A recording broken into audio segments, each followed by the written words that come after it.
আসসালামু আলাইকুম রহমতুল্লাহি বারাকাতুহু নাহমাদু ওয়া নুসাল্লি আলা রাসূলিল কারীম আম্মা বা'দ। প্রিয় দর্শকবৃন্দ, নবী রাসূলগণের মূল কাজগুলি কী ছিল? নবী রাসূলগণের মূল কাজগুলি ছিল হচ্ছে আল্লাহর ইবাদত করার এবং তাগুত বর্জন করার নির্দেশ।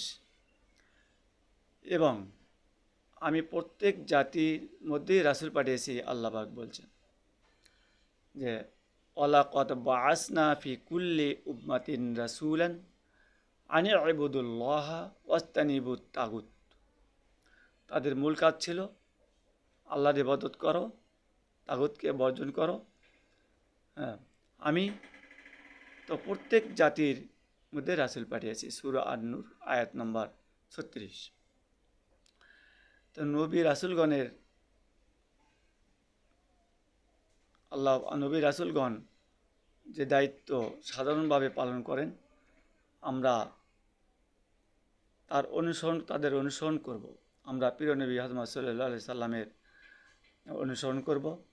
তিনি আনিত বিধান যেভাবে আমাদের মাঝে পৌঁছে দিয়েছেন, সেগুলি আমরা যথাযথভাবে মনোযোগের সহিত পালন করব।